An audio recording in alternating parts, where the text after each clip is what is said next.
Lo krita ta khu cơ so ego Ina masi a Wati so cơ mo lo ke na ta Lo ti no na ta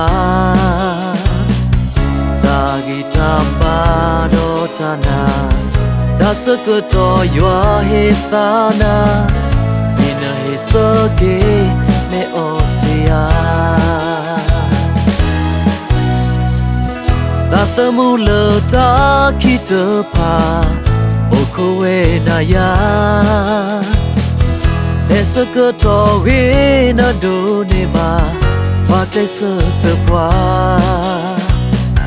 Te sa Yesu si we da Wa le e ya do te ga Ta le ye ma ke ma ane ya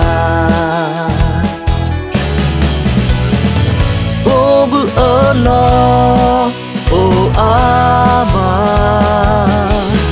Masaba mata osa Ate dona Kesoneda Esoki yua utama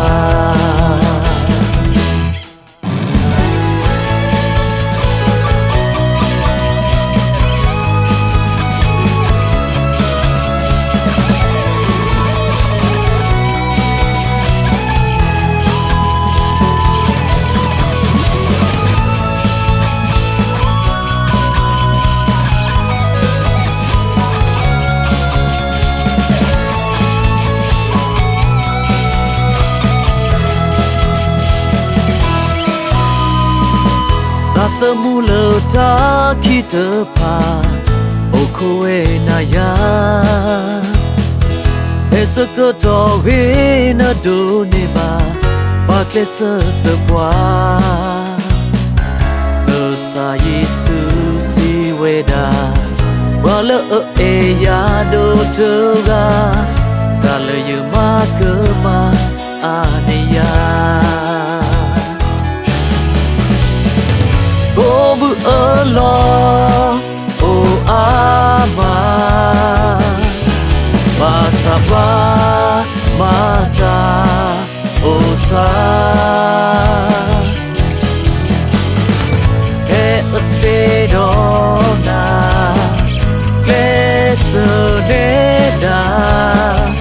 Esoki yua utama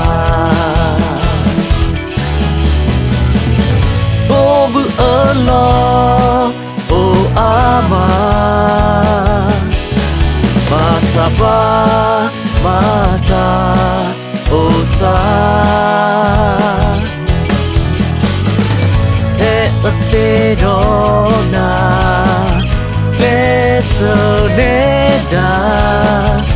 Esoki yua utama Ate dona Kesoneda Esoki yua utama Esoki yua utama